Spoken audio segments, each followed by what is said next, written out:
Meus queridos irmãos, vamos abrir as nossas Bíblias lá no livro de Jonas. Capítulo 1, profeta Jonas, capítulo 1. Nós vamos começar uma série de estudos, uma série de palestras sobre este capítulo. Jonas, capítulo 1. Jonas, capítulo 1. Nós vamos fazer a leitura do versículo de 1 a 3. Eu estarei lendo e os irmãos podem acompanhar a leitura deste versículo. Nossa intenção é expor todos os 4 capítulos de Jonas.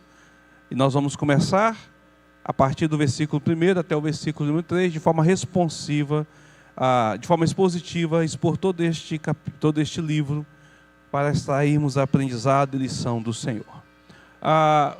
Começando com o versículo 1, eu estarei lendo, os irmãos podem acompanhar. Nos diz assim a palavra do Senhor. Veio a palavra do Senhor a Jonas, filho de Amitai, dizendo: Dispõe-te, vai à grande cidade de Nínive e clama contra ela, porque a sua malícia subiu até mim. Jonas se dispôs, mas para fugir da presença do Senhor, para Tarsis. E tendo descido a Jope, achou um navio que ia para Tarsis. Pagou, pois, a sua passagem e embarcou nele, para ir com eles para Tarsis, para longe da presença do Senhor. Oremos mais uma vez. Maravilhoso Deus, tua palavra que é tão viva e poderosa está diante dos nossos olhos. Traga a instrução cabível, necessário para esta noite, em nome de Cristo Jesus. Amém. Meu querido, você já teve a oportunidade, nós vemos a nossa época agora na geração do uso do videogame, né? Dos jogos eletrônicos, mas já teve a oportunidade de ter na sua mão um simulador de voo? Seja no seu computador, seja no seu videogame, né? Ou até em alguns locais que tem esse tipo de atividade. Hoje nem tão brinquedo mais, serve para treinamento de pilotos. Quando você pega o joystick na sua mão, para poder estar voando, seguindo essa linha. Quando a gente olha, parece ser fácil. Você está vendo na tela ali o avião voando, e aí você fala, isso é muito fácil, permanecer com esse bichinho aí no ar, aí, enquanto eu estou jogando, com a manete ali na mão, com o joystick na mão, organizando. Mas quando você pega, você percebe que não é tão fácil assim. A sua tendência é ir de nariz, né, descer o nariz do avião para o chão. A dificuldade de permanecer voando é muita. É muita. Viver a vida segundo a vontade de Deus é como querer voar. Olhando de fora é fácil, mas ao pegar no joystick, aí você fala, é preciso alguma habilidade. Não é tão simples e tão fácil assim. Os adolescentes, os jovens, sabem muito bem do que eu estou falando. As pessoas mais velhas, nem tanto, né? A gente não conhece tanto dessa experiência, mas os mais novos sabem exatamente do que eu estou falando com respeito a essa questão. As coisas mudam, sabe, queridos?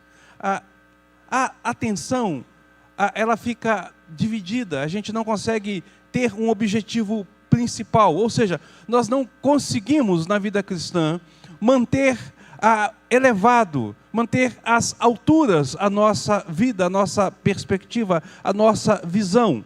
A gente não consegue fazer isso. Coisas demais tendem a desviar o nosso olhar, e aí nos desviar dessa caminhada com Deus. Modelos antigos de vida nos estimulam a seguir o fluxo da cultura corrupta, da cultura deste mundo. A lealdade, muitas vezes, para com a família, para uma ética comunitária, um sistema político, um compromisso corporativo, muitas vezes nos levam sabe, essas coisas nos levam a perder o foco, a perder a visão principal, o objetivo principal, né? E nós perdemos a identidade de peregrinos sobre este mundo. Essa identidade a qual o Senhor colocou sobre nós, né? De pensar que a nossa cidade não é essa cidade, a cidade permanente ainda está para vir. Então, toda essa realidade da vida, tudo isso que nós enfrentamos, tende, no nosso voo, a fazer com que nós baixamos o nosso olhar, o nosso nariz, o avião da nossa vida. E a impressão que tem é que muitas vezes nós vamos chocar com o chão. Muitas vezes nós vamos tirar rasantes sobre a terra. E aí, quando nós achamos que estamos equilibrados, vem uma montanha na nossa frente e nós temos que aprender a subir mais para sair desta montanha, para passar por cima dela, porque a vida espiritual, a vida com Deus, é uma vida sempre nas alturas. O patamar é sempre mais elevado, é sempre maior. Jonas enfrentou essas tensões e respondeu indo embora. Ele fugiu para se livrar da vontade de Deus. Ele fugiu para se livrar do objetivo de Deus, da direção de Deus. E você? Como é que você está neste momento, neste ponto da sua vida, em que você tem colocado a realidade da sua vida? Será que você, de uma certa forma, não está fugindo? Ou seja, você está embicando o seu avião para baixo, está perdendo a visão do alto e do horizonte a qual você vai, por conta dessas questões? Será que, como você está em sua trajetória? Será que é necessário fazer algumas correções nessa trajetória? O seu GPS ele está apontado para o caminho certo? O seu altímetro tem mantido a altura ideal do seu voo? Como está a sua vida, queridos? O livro do profeta Jonas começa com as seguintes palavras: veio a palavra do Senhor a Jonas. Veio a palavra do Senhor a Jonas. Um acontecimento assim, ele não pode ser considerado comum. Concorda comigo? Veio a palavra de Jonas. Não é algo comum, não é algo do dia a dia. E principalmente nos tempos de Jonas. Porque no tempo de Jonas, um outro profeta havia profetizado que haveria um tempo de escassez. Que faltaria alimento, mas não alimento comum. Não era o pão, não era o arroz com o feijão. Faltaria a palavra como alimento. Essa seria a fome que o povo teria. Jonas vive nesse período em que haveria fome da palavra de Deus. Amós 8:11 fala desta realidade. Ele aponta para esta realidade da época de Jonas. Seria muito melhor morrer de fome com o coração cheio da palavra de Deus do que morrer farto de comida, mas com a alma vazia. Então Jonas aqui ele tem um privilégio no seu tempo, na sua era, no seu período. Ele tem um privilégio, algo maravilhoso, algo que está além de qualquer medida. A palavra do Senhor é chegado a ele. A palavra do Senhor é chegado a ele. A palavra do Senhor vai até Jonas. Mas, queridos, nós também temos esse privilégio, nós somos privilegiados com esta realidade. Temos ainda um privilégio maior do que Jonas, porque nós temos a palavra do Senhor materializada, completa, registrada e disponível para as nossas vidas. Está ao alcance das nossas mãos. Através desta palavra, nós sabemos onde encontrar salvação, onde e como viver a vida cristã. Então a palavra chega a Jonas, e nós temos que entender o valor e o peso da palavra.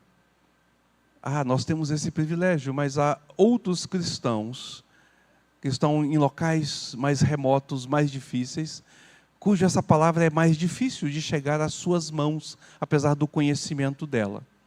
E há povos cuja essa palavra não vai, não chega, ainda não está com eles.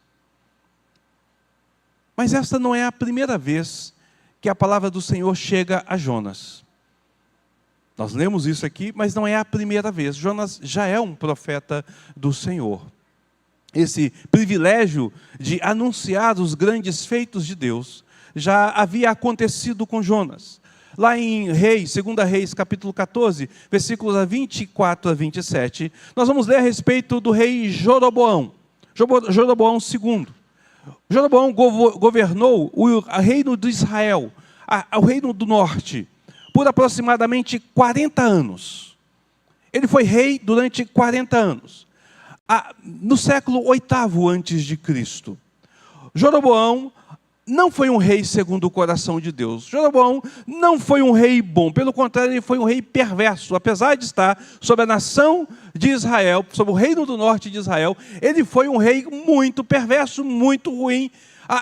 Contudo, por intermédio de Jonas, aquela nação recebeu uma palavra de graça e misericórdia. Apesar do seu rei, apesar da realidade daquela sociedade, Deus havia trazido uma palavra de graça e misericórdia sobre o reino do norte de Israel. As terras de Israel iriam se expandir, como na época que estava sob o governo do rei Salomão.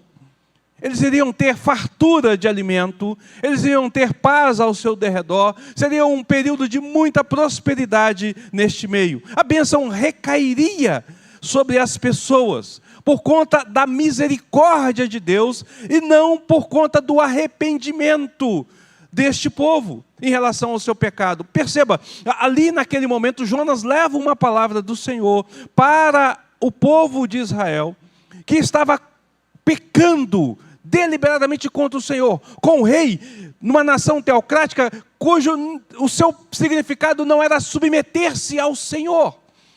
E de repente Jonas recebe uma palavra e diz assim: olha, Deus derramará bênção sobre essa nação, Deus irá ampliar o nosso território, Deus irá ampliar a nossa realidade. Já pensou uma mensagem assim, queridos? Olha, a nossa igreja irá prosperar, haverá recursos para a nossa reforma da parte elétrica, haverá recurso para a construção da nossa área social, construiremos as lojas que nós estamos ali, haverá expansão do evangelho, conseguiremos abrir as igrejas nas cidades circunvizinhas, nos bairros aonde nós queremos alcançar. A nossa igreja irá expandir para a glória e honra do Senhor. Ele irá fazer maravilhas. Não haverá mais desemprego no nosso meio. A crise não alcançará os nossos empresários. Não haverá problemas com a nossa cidade. Não será uma cidade violenta, será uma cidade pacata, tranquila. Que experiência prazerosa seria poder trazer uma notícia dessa. E é isso que Jonas fala para o povo. E agora Jonas novamente tem uma palavra para anunciar ao povo. Numa nova chamada do Senhor, a palavra vai a Jonas. Então você pode parar para imaginar o entusiasmo de Jonas. O que será que Deus agora vai falar? Deus me chamou para novamente anunciar os seus feitos, a sua grandiosidade. Jonas é um crente, Jonas é um servo fiel ao Senhor. Ele está preocupado com sua nação, ele está preocupado com o seu povo. E ele deu uma palavra abençoadora para aquele local. E agora Deus novamente está chegando. Sendo Jonas, então, esse servo do Senhor, esse profeta do Senhor, nós podemos entender que ele deveria de estar ali pensando, preocupado com a falta de arrependimento do povo, porque quando Deus fala para Jonas que iria abençoar aquele povo, Jonas espera que o povo, pela bênção de Deus, se arrependa.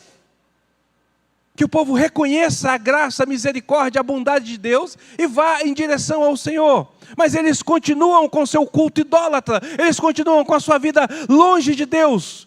As bênçãos de Deus que chegam sobre Israel não aproximam o povo de Deus, mantém eles distantes da mesma forma. Havia ganância, egoísmo no meio daquele povo.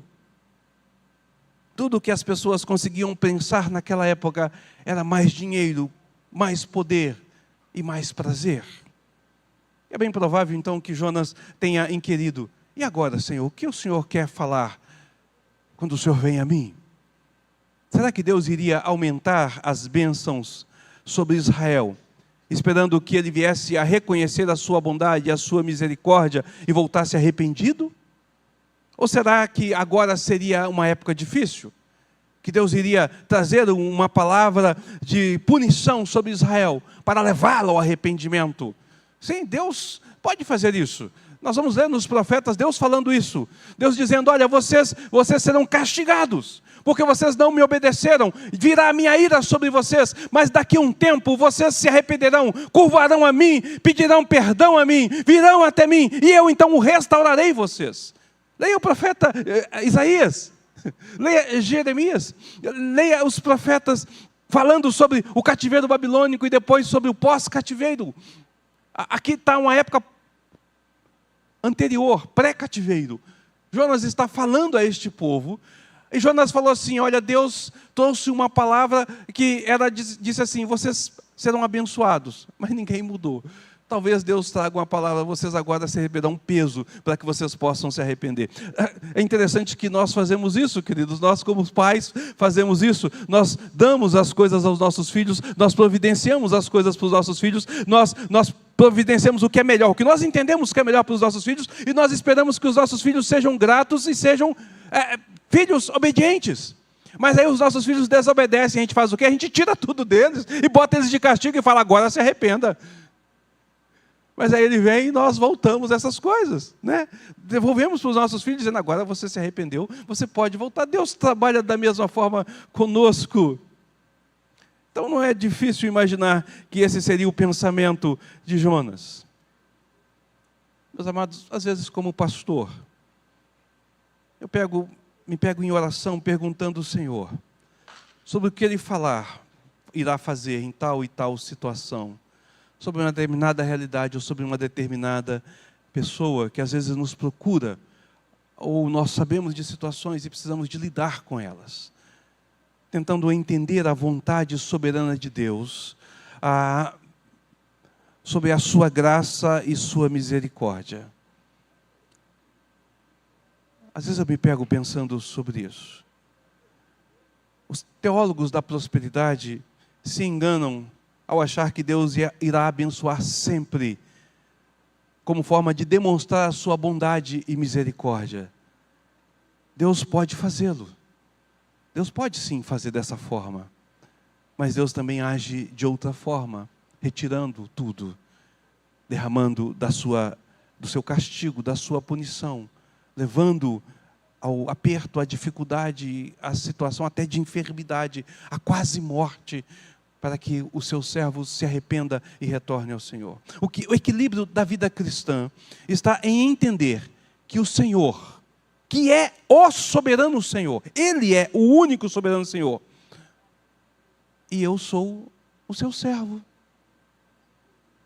Sou única e exclusivamente o seu servo, e a única coisa que resta sobre a minha vida é cumprir a sua vontade. Seria muito bom, nesta noite, trazer uma palavra falando que tudo seria resolvido. Seria muito bom poder dizer que o Senhor está abençoando a nossa igreja de forma maravilhosa, a fim de que nós vejamos a sua bondade, a sua fidelidade, e arrependidos nos voltemos a Ele. Mas como pastor querido, é igualmente para mim bom poder alertar a igreja sobre o dia do juízo vindouro. Sabe aquele dia D? O grande dia da ira do Senhor, o dia do julgamento, em que Ele irá vir e julgar aqueles que não se arrependeram, irá condenar aqueles que não deram ouvido à sua palavra e não reconheceram a Ele como o Senhor de suas vidas. É da mesma forma gratificante poder dizer a palavra de Deus e alertar a igreja sobre o risco que nós corremos em não nos arrependermos diante do Senhor. É da mesma forma gratificante.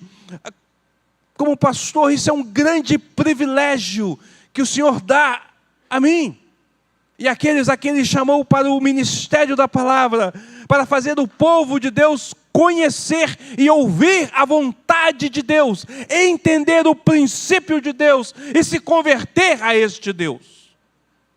Então é um grande privilégio. Jonas então está agora se perguntando qual é a mensagem que o Senhor virá. Então o Senhor vai dizer para Jonas, versículo 2, dispõe-te, vai à grande cidade de Nínive e clama contra ela, porque a sua malícia subiu até mim. Vai até a cidade de Nínive. Vai até a cidade de Nínive. É provável que Jonas tenha levado um tempo para poder absorver todas essas palavras do Senhor. O que é mesmo, Senhor? Do que trata a sua palavra nesta noite? Sobre o que o Senhor tem falado, o Senhor quer falar? Para a gente poder compreender isso, é preciso que a gente entenda a realidade de Jonas. Jonas, ele é um nativo de Israel. Ele é natural de Gat-Hefer, uma pequena aldeia de Zebulon, na região da Galileia. Ele é filho de Amitai. Ele nunca havia saído do seu país, de sua região, sempre esteve naquele contexto local, como judeu ali, sempre viveu naquela realidade como israelita. E agora Deus o chama para tirar um passaporte, para comprar uma passagem internacional e para pegar um voo, uma viagem para a grande metrópole pagã de Nínive. Sair do seu contexto e ir para a capital da Síria. O que isso tudo significa? Sabe o que o Jonas faz? Ele começa a fugir. É isso que o texto nos diz. Quando ele ouve, o versículo 3 diz, Jonas se dispôs. Ele disse não à palavra de Deus. Como que o porta-voz do Senhor, a boca do Senhor, pode dizer não à palavra de Deus? Como que um pastor pode vir, subir ao púlpito da igreja e dizer não à palavra de Deus? Eu não falarei daquilo que Deus quer que fala. Eu não anunciarei aquilo que Deus diz que anuncia. Eu não vou ao povo a qual Deus mandou que eu vá. Mas é isso que Jonas faz. É isso que Jonas faz. Ele foge, ele se dispõe para fugir de para Tarsis. Por que ele faz isso? Qual é o motivo, a razão de Jonas não ser obediente? Da primeira vez ele ouve e atende, mas por que agora ele não vai? Será que Jonas estava com medo de uma viagem internacional? Será que Jonas estava com medo de ficar fora do conforto do seu lar, numa terra estrangeira, longe da sua casa e da sua família? Claro que não, queridos, ele não resiste à vontade de Deus por medo. Se você for observar, se você pegar do mapa antigo, você vai perceber que Jonas foge para mais longe, no sentido contrário. Tarsis é muito mais longe de onde Jonas estava do que Nínive. No sentido contrário, ele não está com medo de uma viagem internacional, ele faz uma viagem internacional. Ele não está com medo de uma cultura internacional, ele faz uma migração para uma cultura diferente. Ele não está com medo com um povo de uma língua diferente, ele vai para um povo de uma língua. A intenção dele é fugir. Por que ele foge então? Será que ele está com vergonha de ficar pelas esquinas e pelas ruas pregando, anunciando a palavra de Deus a um povo estrangeiro e parecer um tanto quanto tolo? Às vezes, quando nós andamos pelas ruas, nós encontramos um ou outro irmão com a Bíblia na rua, falando e pregando aos quatro ventos, né? Era muito comum no passado ter uma caixinha de som numa praça, uma guitarra até às vezes desafinada e alguém pregando e falando. Se você for na capital Belo Horizonte, se você for na região chamada Praça 7, você vai encontrar. A Praça 7 ela é uma convergência de várias ruas. Então há um monumento central que é chamado de Pirulito. E aí você tem 1, 2, 3, 4, 5, 6, 7 ruas. Dessas 7 ruas, 4 delas é um calçadão de um quarteirão inteiro, com lojas e tal. Então, em cada um desses calçadões é costume você encontrar alguém vestido um paletó surrado, com uma gravata de quase meia polegada de largura, levantando a Bíblia e dizendo: arrependei-vos, arrependei-vos, arrependei-vos, olha nação, você vai para o inferno, você vai para o inferno. E às vezes ele chega perto de você: você vai para o inferno. Você já viu isso? Vai lá em Belo Horizonte que você vai ver. É comum ter 2, 3 fazendo isso. São irmãos bem intencionados na intenção de pregar o evangelho a essas pessoas. Mas a maioria das pessoas passam e falam: ele é louco. Teria coragem de fazer isso? Talvez esse seja o motivo. Jonas esteja fugindo. Peraí, Senhor, falar para o povo de Deus é uma coisa, mas lá na praça, falar assim, para um povo que totalmente estrangeiro ao Senhor, totalmente estranho à tua palavra, será que é isso? Mas não é, queridos. Não é isso. Porque isso na época de Jonas não era algo estranho. Isso que hoje para nós é algo estranho, no passado não é. As pessoas mais velhas aqui da igreja, que cresceram no evangelho, vão dizer: isso era comum nas ruas. Era comum fazer culto. Essa igreja fazia culto em ruas. Sexta-feira juntava aqui, pegava um grupo de irmãos com cadeiras, ia para casa de uma determinada região, num determinado bairro, e fazia um culto lá. E botava uma caixinha daquelas que fazem uma zoada horrível, né? Botava lá um violão, uma guitarra, os meninos tocando, cantando. Chegava o pastor, pregava, ou um irmão da igreja falava, pregava. Era comum fazer isso. Era natural. Isso não é uma realidade nossa hoje, mas na época de Jonas isso era muito mais real. Era comum o profeta chegar numa cidade, independente de qual cidade era, de qual povo era, e ele era respeitado como um arauto de Deus. Ele era visto como alguém que tinha uma mensagem importante a ser entregada, não importa qual Deus, não importa se ele estava lá em Nínive, ou se ele estava lá na Babilônia, não importa se ele estava em Israel, ele era ouvido, porque Deus falava através dessas realidades. E as divindades pagãs, né? E os demônios também usavam esse mesmo artifício. Então era comum esse tipo de realidade. Isso não era algo estranho, não é o motivo pelo qual Jonas foge. Aliás, querido, deixa eu falar um negócio para você. Se você estiver com medo de falar para alguma pessoa a respeito da vontade de Deus, a respeito da realidade de Deus, se você tiver vergonha de pregar o evangelho a um amigo, a um parente, a uma pessoa, você precisa de se envergonhar disso. Você precisa de se envergonhar disso. Porque você foi chamado para ser testemunha desta verdade. Então você deve falar. Você deve falar. Não é este o motivo pelo qual Jonas. Então qual é o motivo da fuga de Jonas? Alguns estudiosos vão dizer que Jonas foge porque ele não queria profetizar algo que não iria acontecer, com a possibilidade de não acontecer. Que ele iria se sentir muito envergonhado se ele profetizasse a destruição de Nínive e Nínive não fosse destruída e Deus usasse de misericórdia. Então a palavra dele ficaria tipo assim: poxa, eu profetizei e nada aconteceu. E ele se sentiu envergonhado. Mas não é verdade isso. Não é verdade isso. Não faz o menor sentido essa visão. Jonas conhece o propósito de Deus. Ele compreende a misericórdia do Pai. Ele sabia que a proclamação da destruição não iria impedir a misericórdia, não iria impedir que Deus agisse com misericórdia em caso de verdadeiro arrependimento. Porque ele se envergonharia da sua pregação ter resultado. Qual o pregador que prega e não quer que as pessoas se convertam ao seu Senhor? Ele é chamado para levar o povo ao arrependimento. Não faz sentido, então, essa ideia. É desejo de todo pregador que a sua mensagem seja eficiente no arrependimento no coração das pessoas. E é exatamente por isso, pela eficiência da pregação, é que Jonas foge. Olha só que coisa interessante, queridos. Jonas não foge porque ele acha que a sua pregação não será eficiente. Jonas só foge porque ele sabe que a sua pregação será eficiente.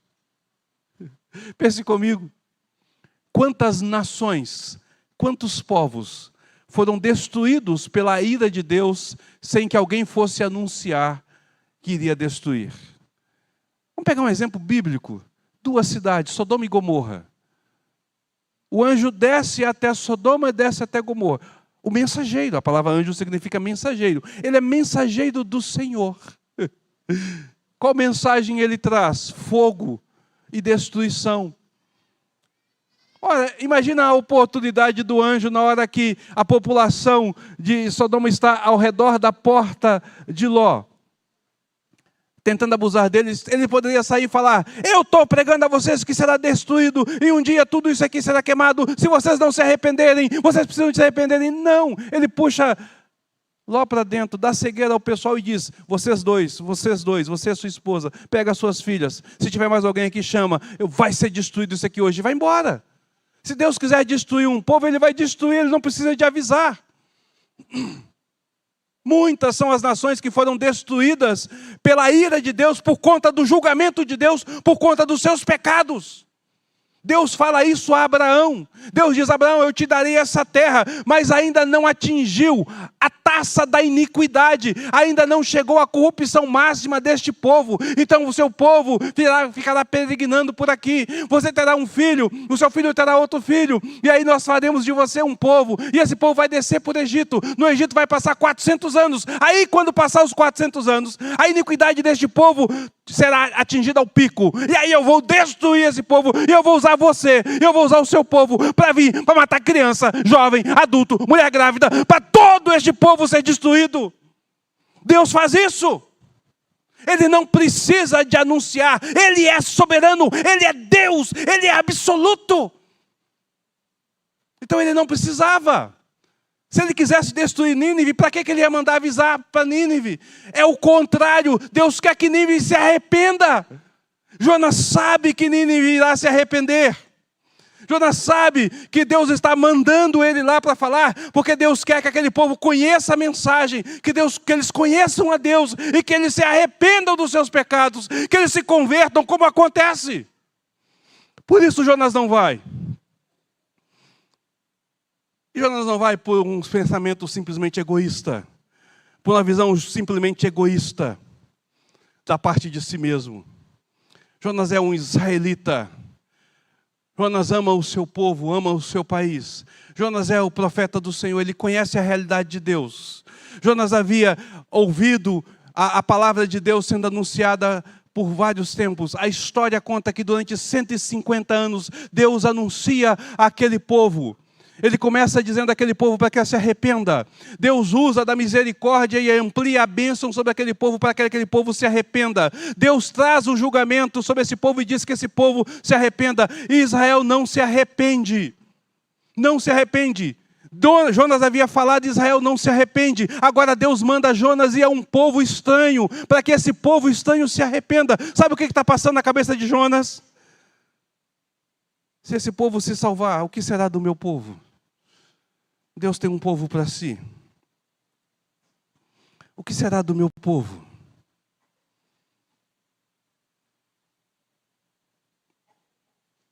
Jonas está preocupado com Israel. Porque a visão de Jonas é que talvez o Senhor tirasse o centro gravitacional de si, da nação de Israel, e agora transferisse para a nação de Nínive. Jonas não está de todo errado. 20 anos depois, Nínive vem e destrói Israel. E leva cativo os israelitas. Nínive é agora o agente de Deus para trazer sofrimento ao povo de Deus. Ele não está de tudo errado. Você pode imaginar isso, querido? Às vezes nós pensamos que a relação de Deus com os homens e com as nações é uma relação estática, mas é sempre dinâmica. É sempre dinâmica. Deus não se guia pela realidade atual, mas Ele tem os seus propósitos e as suas ações para fazer. Nós podemos lembrar daquilo que Paulo fala lá em Romanos, sobre os gentios, que tinham sido abençoados pela fé do Senhor, no Senhor. Em Romanos 11, versículo 17, ele vai dizer que estes gentios, eu e você, somos enxertados em Deus, na videira.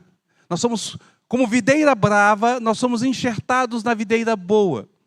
E os galhos daquela videira boa são cortados, porque eles simplesmente não estão produzindo o que deveria.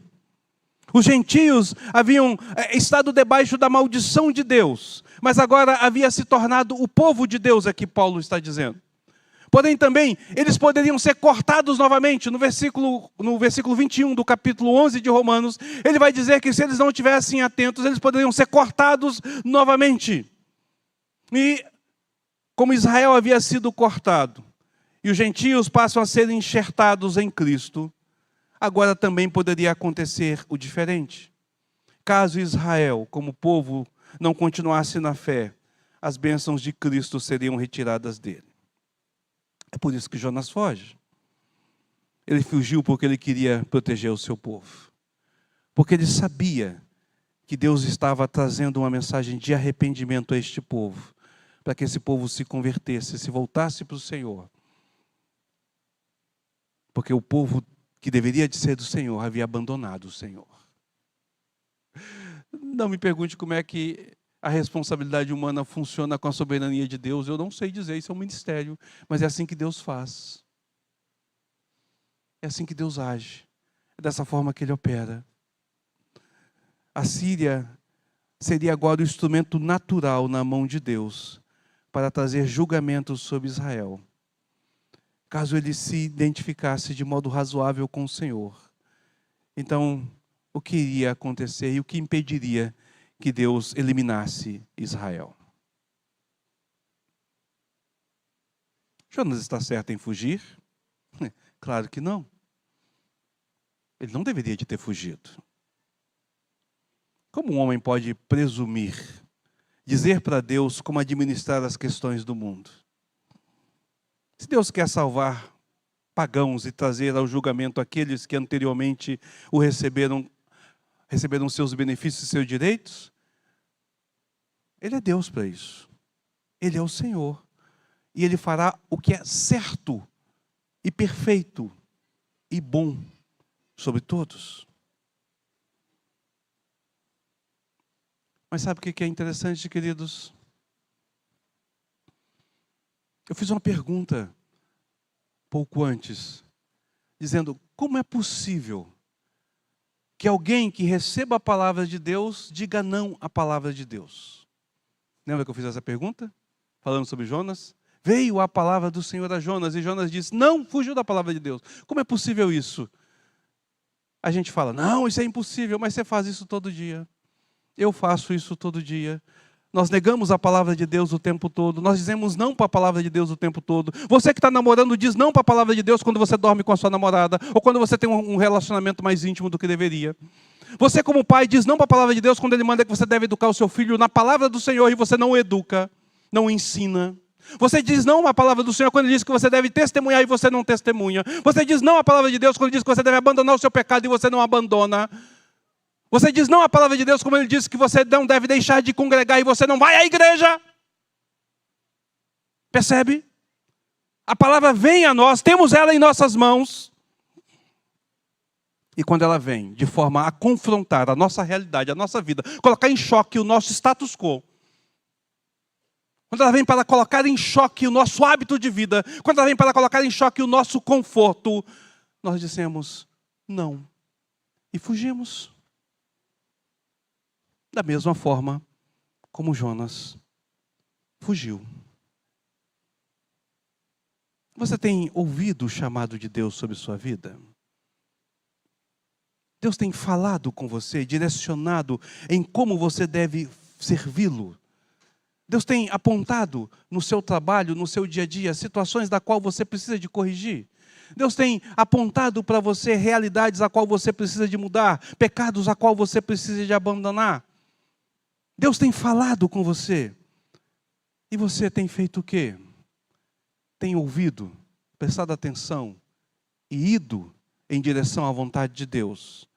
Ou você tem buscado outros caminhos? Será que nós não temos usado a desculpa da falta de tempo, a desculpa do trabalho, do amor e dedicação à família, dos estudos, da falta de experiência, do medo de falar em público, para fugir da vontade de Deus? Será que não é este a nossa Tarsis, a qual nós migramos quando Deus manda ir a Nínive? Quando nós somos chamados e confrontados com a palavra do Senhor, então nós devemos de seguir, mas nós retrocedemos. Será que não tem sido esta a realidade sobre as nossas vidas, sobre a igreja do Senhor hoje? É bom a gente pensar. Veio a palavra do Senhor a Jonas. Jonas fugiu da responsabilidade, da obrigação, do compromisso como profeta de Deus, como servo de Deus, como povo de Deus, em fazer a vontade de Deus, por conta do seu pensamento egoísta, de achar que ele poderia direcionar a sua vida como ele quisesse, sem submeter à vontade de Deus. Será que nós não estamos fazendo a mesma coisa, queridos? Será que na nossa vida não estamos fazendo? Você adolescente, como está a sua vida com Deus? Lê a Bíblia, entende o que lê, pratica o que lê. Vocês pais, como está a sua vida com Deus? Homens, como vocês têm se portado à luz do Evangelho? Mulheres, o quão vocês têm se submetido à vontade e à palavra de Deus? Presbíteros, quanto nós estamos responsáveis e vivendo na responsabilidade de cumprir a palavra de Deus? Diáconos, enquanto vocês estão dispostos a agir conforme a vontade de Deus e não segundo os princípios do homem e de cada um de nós? Precisamos nos arrepender e mudar a direção de nossas vidas. Escondidos como nós nos fazemos, não dá mais para ser. É preciso mudar essa realidade. É preciso mudar essa realidade. E não ir mais para Tarsis. Para que a gente possa mudar essa realidade e não ir em direção contrária à palavra de Deus, é preciso arrependimento. Reconhecer o pecado, confessar o pecado, pedir perdão a Deus e mudar a direção. Lamentar pelo pecado e continuar no pecado é remorso, não é arrependimento. Lamentar do pecado e abandonar o pecado é conversão, é verdadeiro arrependimento, é volta para Deus. Nós vamos participar daqui a pouco da mesa do Senhor. A igreja estará diante do Senhor. E o pedaço de pão que está ali representa a carne de Cristo que foi partida por conta de você. E aquele cálice com o suco da videira representa o sangue que foi vertido por você, para que você tenha a chance, a oportunidade de se arrepender e voltar ao Senhor. Porque sem o sacrifício de Cristo, nunca poderíamos voltar ao Senhor. Nunca poderíamos voltar ao Senhor.